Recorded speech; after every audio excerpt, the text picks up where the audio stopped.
The timing for the release of APH's Monarch tactile display could not be better. Speakers: Greg Stilson, Head of Global Technology Innovation, the American Printing House for the Blind.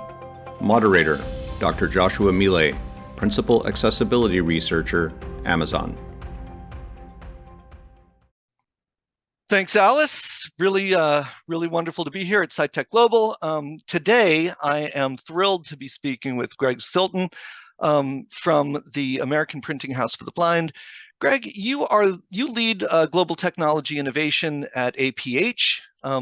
But just in case anybody doesn't really know who you are and what you do, and maybe even what APH is, why don't you give us a little background on your role there at APH and APH's position in the world? Yeah, absolutely. Thanks, Josh.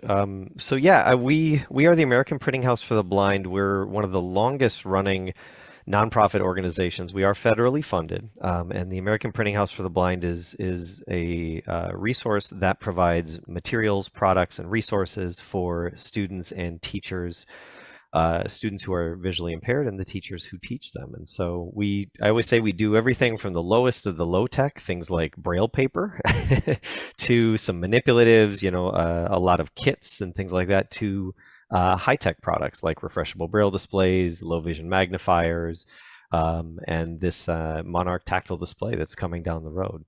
I've been there since 2020, not new to the assistive tech world. I ran product at Humanware for a little over 12 years, and also did some work with IRA as well when they were sort of in the infancy of their startup as well. Mm-hmm. So yeah, you've been doing great stuff for a long time, and it's really great to be talking to you today about.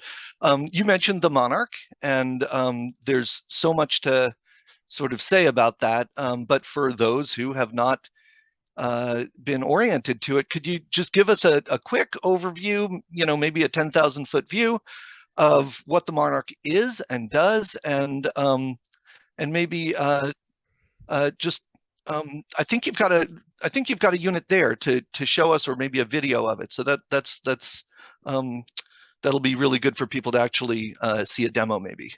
Yeah, absolutely. So the Monarch has been this sort of long-standing dream that many of us, I'm blind as well, and we've all kind of had this dream of a tactile display that's capable of showing both Braille and tactile graphics on the same surface. And this is a project that's really come to fruition because of partnership, right? The American Printing House for the Blind knew that we could not do this on our own, and so we partnered with the aforementioned Humanware, who's a manufacturer of assistive technology.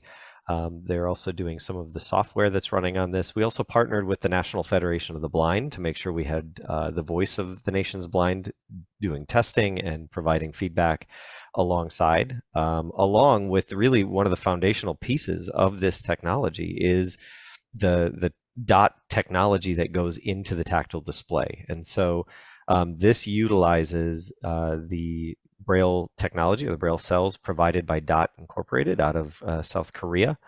And really, it is a self-contained device. It is a tool that has very specialized applications on it that you'll be able to see. I'm actually going to do a quick demonstration of what it does. But the goal here is that this product will be a tool that a student would essentially be able to use in every class that they're going to encounter in their educational career. So being able to tackle the Braille literacy aspects along with things like geometry, mathematics, science, and as you mentioned, Josh, maps as well, geography. So what you see on the screen here, I'm going to share my screen, is you're seeing the main menu. I've got it connected to my computer as a monitor. So visually what you're seeing is the home menu of the device, and you see the applications that we have. This is an early beta device, so there's a limited number of applications that you're seeing, but you see Braille editor, tactile viewer, a word processor, a file browser, the Victor Reader book reading application that we'll get into in a little bit. and then an all applications option. So the first thing I want to just quickly show is this is just simulating. What I've done is press the enter key on the book reading application. I've opened up the book Alice in Wonderland. And what you're seeing here is the actual Braille dots of not Alice. Our Alice, not Alice, our host, but a not Alice. Correct. This is the OG, if although you will. It could be like with this, SciTech Global Wonderland. Exactly. Next year we'll call it Wonderland. There you go. Okay. So at this point, what I'm looking at is the chapter 1 of Alice in Wonderland. This is a BRF, and we'll get into kind of why that means something here shortly. But this is just reading an original BRF. That is on this device. So I see chapter 1, and I see Alice was beginning to get very tired of blah, blah, blah. And I can pan this display using the page up and page down buttons that are to the left and the right of the tactile display. So I'm panning this up and down. And able to see things like indentations, center alignment, things that you would traditionally see on a piece of Braille paper. For our sighted audience, I can actually invoke, if I go into the options menu here, I can turn on a visual Braille representation. So our sighted audience or our sighted teachers would be actually able to see what our students are actually looking at, which is really powerful in that I can turn on this visual Braille representation, and because we have a touch sensor on this device, they can actually even see where I'm touching on the tactile display. So you'd be able to see sort of a red highlight of where my fingers are touching at this point. So that's just one quick overview of the Braille portion. I wanted to quickly jump in to show one tactile graphic, and that is sort of if I go into the tactile viewer here. One of the things that we're really excited about with this is that it actually opens up the concept of dynamic tactile graphics, right? So here, I don't have to run a graphic off on an embosser to look at it. I could type in, I'm connected to the APH tactile graphics image library over our wireless connection, and I can type in the 50 states. I'm just doing a search right now in our tactile graphics image library, and I can type in 50 states. And it's now showing me search results of the 50 states that are available. And that is super cool. At this stage, I'm going to now hit the enter key on the 50 states tactile graphic that exists already. And that's a graphic that's in your library. It's been vetted. It's known to be a quality tactile graphic. Exactly. Yep. So now what you're looking at is you're looking at the overview mode. And what this does is it takes the tactile graphic that was created but for a 11.5 by 11 sheet of paper, and it's kind of scrunched it down into our tactile display. But what I can do is using our touch sensors of the display, I can actually zoom in. So if I want to find the state of California, for example, I can zoom in by just positioning my finger on where I believe California would be. And now it's zoomed in to where California and the northwest region of the US is. And I'm using my arrow keys that are to the right or the left of the display to now pan around and see the full display of California, where it meets Oregon and all those types of areas as well. So but this is where it's really powerful, because I can zoom back out, and if I want to go to the northeast region, I can go to the top right corner of the display, find where that is, and just double click the my finger, and now I've zoomed in on the top right corner of the US here, and I see New York and those type of states as well. So you're really pandering to the crowd there, the California, New York, Exactly. Sorry, Middle America. We got well, I'm from Wisconsin, so we could jump in the middle if we want, right, Josh. But Greg, I have a ton more questions. So I don't want to rush you through your demo, but I do want to sort of move on. Is there anything else you wanted to point out? No, I think that covers the Braille and the graphics, so that's great. Okay. So the next thing I want to talk to you about is, this is super cool. Like I am a tactile graphics nut. I love and have always been a huge advocate for tactile graphics and their use. This is a technology that I think since I was about 8 has been almost available. Like everybody's been showing, demos and prototypes of what I have come to call, and I think what has generally been called the Holy Braille, right, like this thing that. So why now? why is this the right time? What's changed that allows us to really now think that this is going to happen finally? It's a great question, and quite honestly, when we started this whole project, Josh, the first year was really spent. We called it our Prove It Tour, and it was really going around to the major organizations, the main players in this space, and showing demonstrations of why this is the real deal. And I think it's a combination of a number of things. Number one is the technology finally exists. The dot technology is the real deal. It has the ability for us to do this tactile array in a fashion that allows us to do both graphics and Braille on the same surface. That's number one. Number two is that those partnerships have to exist for this to really come to fruition. There's no way that APH as its own entity could do this on its own. So we had to establish both a manufacturing partnership along with a user organization partnership with the National Federation of the Blind. And then I'd say lastly is funding. We, as APH, we do have this connection with the federal government. This is not going to be a cheap device. We are very clear on that. But we are also very clear that we are going to the federal government and saying, in the same fashion that you fund textbooks for the sighted population and for every kid in America, you need to fund this device, which will be every textbook the kid reads, along with so much more capabilities as well. And we've received very, very good feedback from the federal government, amongst all the turmoil that exists today in the federal government as well. Sure. So what, I mean, let's think about this from the student's perspective. Like, how is this likely to impact our students? What ramifications do you think it has, or do you hope it has, for Braille and tactile literacy? So for Braille literacy, when a student utilizes, and I know you use a single line Braille display, Josh, I use one as well. Like, they're fantastic in making sure that Braille stays at your fingertips. But as for the teaching aspect of teaching Braille, they don't teach you to read correctly, right? So being able to read with two hands, using what they call the butterfly method to make sure that you're reading all the way across and tracking with one hand while you're reading, finishing the line with the other.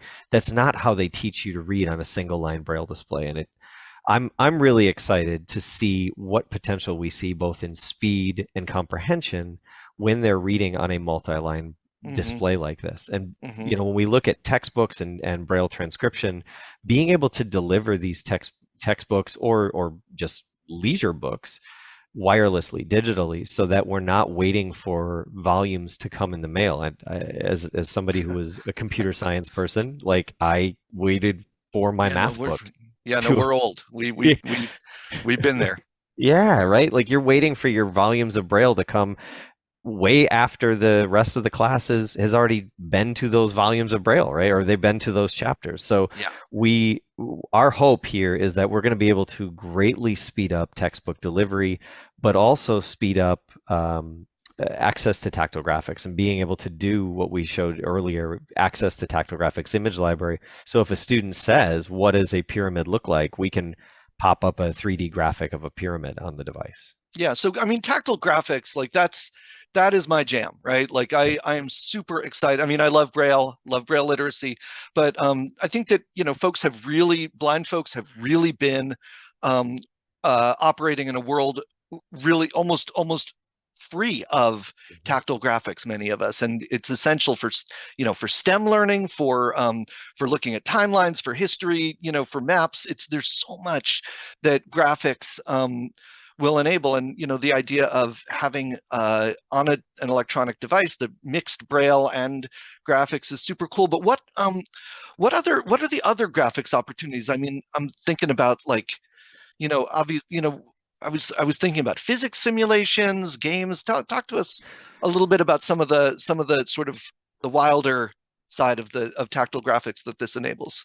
So, being able to connect, and this is something that we're already in conversations with the mainstream screen reader providers and things like that.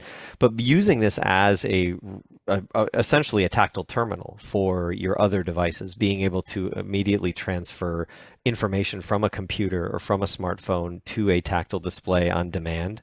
I think AI is going to play a huge factor into that, right? Being able to today we don't have the AI or the existing AI to be able to strip a tactile graph or a graphic down into its necessary components for a blind student to access what they need, right? But that we all know that's going to be coming, and I think we share the dream that you'd be able to take a graphic and say make this tactile readable, and it's able to strip it down to its necessary components at that point.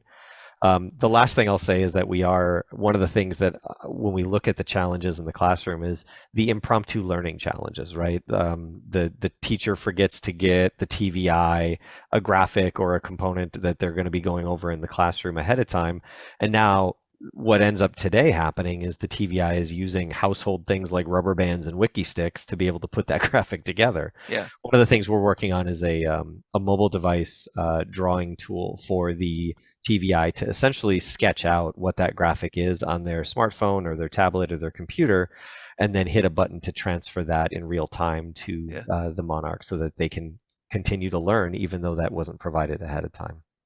Yeah, I mean, I always talk about the 3 E's: education, employment, and entertainment. And I think, the final E has, it's super important for all kinds of reasons. And it often gets lost in the scramble of dealing with making sure that the first two, education and employment, are accessible. Have you made any games for the Monarch yet? We are working on 2 right now. One of them is a startup game to kind of teach how you do the pointing and clicking and zooming and stuff like that. So it's a take on the old Mario Paint's Fly Swatter game that was fun. So we're trying to swat the fly, essentially track it and swat it.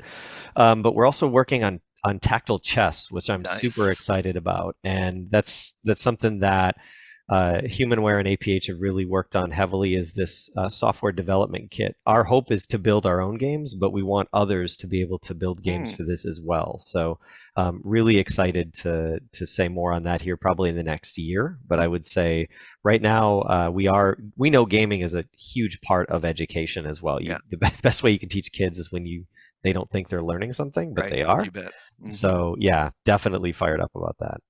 So you mentioned AI a couple of minutes ago, and I just want to, the hardware is super cool, like the fact of a tactile display. But you also mentioned BRFs, and BRFs are sort of hard-coded, formatted Braille files that require a particular page size, a particular line length. I think what else needs to change in order for this Monarch dream to be realized? What are the software parts of this, and the sort of the standards, the file standards parts that need to change?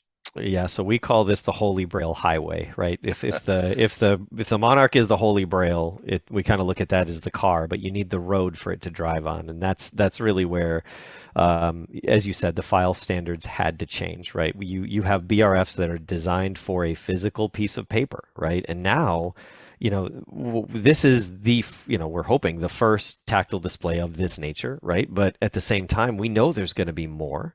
And we also know that single line displays are not getting all they could out of a BRF file, right? You have more intelligence that you could put into a book like that or a file like that to make it easier to navigate. And so the functionality that we have in this device is only as good as the file type that we're opening. And so today, when you have a BRF file, it has 0 navigation components to it other than the find command, right? I've noticed, yeah, exactly. So being able to take a new file standard, and we've partnered with the DAISY consortium to really shepherd this through. But the eBraille standard is sort of this combination of hard-coded Braille, so formatted Braille, but also marked up in a similar fashion to an EPUB file. So being able to jump by table, jump by heading, use your table of contents, but most importantly, include your tactile graphics in the book as well. So utilizing links to link to tactile graphic files that are in the book itself.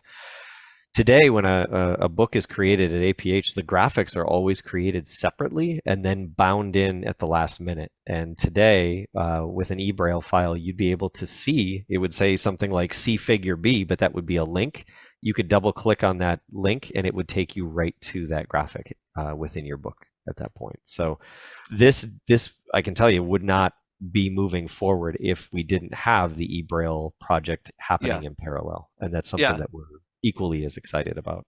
And I think, it has many other implications as well. I mean, the idea of reflowable Braille means that not only will it be able to be put on a Monarch regardless of line length, but you can, we'll have more flexibility in embossing files as well. And exactly. So just the eBraille standard, I think has been a long time coming. And I think, it's great that the Monarch has sort of pushed that forward.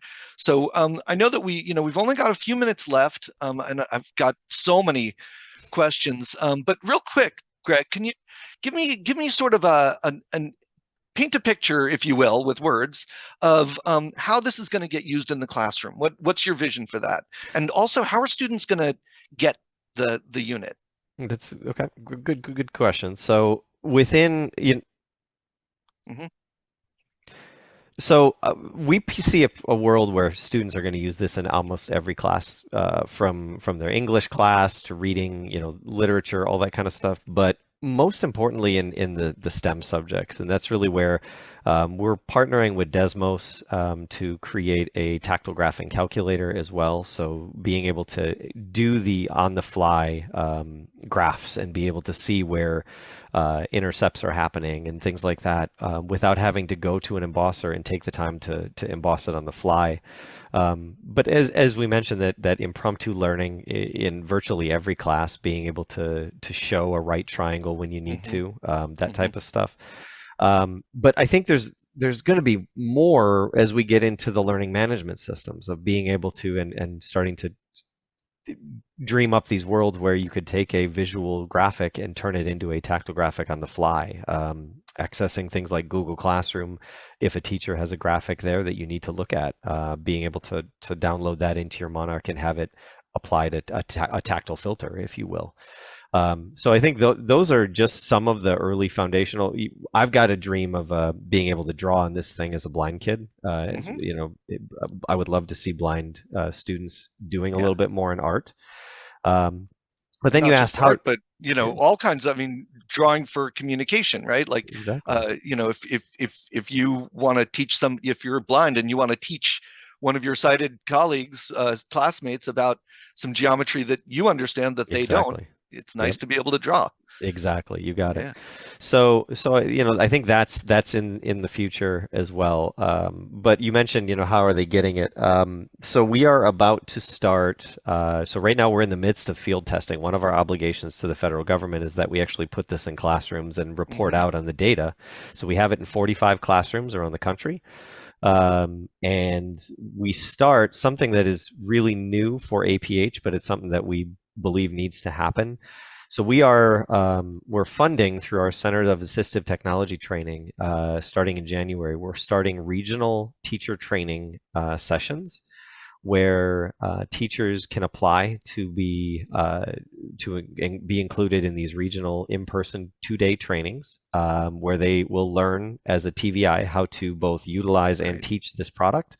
And at the conclusion of those trainings, as they have finished them, they will be given a Monarch of their own to practice on, to report out on how they're creating content for, things like that. So that we know this is a tech barrier for some TVIs, and this is a way that we're really introducing it early before the product gets in the hands of kids, so that the teachers sort of can eliminate that fear factor of getting it in the hands of the students down the road. And I assume that teachers can just reach out to APH to get on that, to absolutely connect with that list. That's great. Don't mean to rush you, but we don't we don't have as much time as I wish we did. So, but here come the hard questions Mm-hmm. How much is it going to be, and when can people actually get it, not in a beta program? Yep. So our hope is to have this ready by school year 2020, well, the 2024-2025 school year, so the fall of next year. And it's not going to be cheap. As I said, we're still looking at anywhere from 18,000-ish type of dollars, and it's not cheap.